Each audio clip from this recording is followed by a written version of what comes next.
ಶಿಲೆಯಲೆ ಕಲೆಯನ್ನು ಸೆರೆ ಹಿಡಿದ ಗಾರಿಸಾದ ಪದಸಾದ ಪಾದರಿಸದ ಸರಿಗಿರಿಸ ನಿರ್ವಿ ಕಮದ ಮಗ ಪದ ಗಾರಿಸದ ಪದ ಶಿಲೆಯಲೆ ಕಲೆಯನ್ನು ಸೆರೆ ಹಿಡಿದ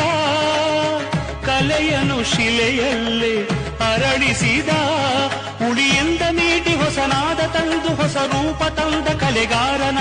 ಉಳಿಯಿಂದ ಮೀಟಿ ಹೊಸನಾದ ತಂದು ಹೊಸ ರೂಪ ತಂದ ಕಲೆಗಾರನ ಯಾವ ರೀತಿ ಈಗ ನಾನು ಹಾಡಿ ಹೊಗಡುವುದೋ ಕುಣಿಯುವುದೋ ಎನ್ನುತ್ತ ಸಂಗೀತವ ಹಾಡಿವೆ ಶಿಲೆಗಳು ಸಂಗೀತವ ಹಾಡಿವೆ ಗರಿಸ ಗರಿಸದ ಸರಿ ಗರಿಗ ಸರಿಗ ಪದ ಪದ ಪದ ಗರಿರಿಸ ಸದರಾಗ ಗಗ ಗಗ ಗಗ ಗಗ ಗಗ ಗಗ ಗಗ ಸರಿ ರಿ ದ ಸ ಸ ದ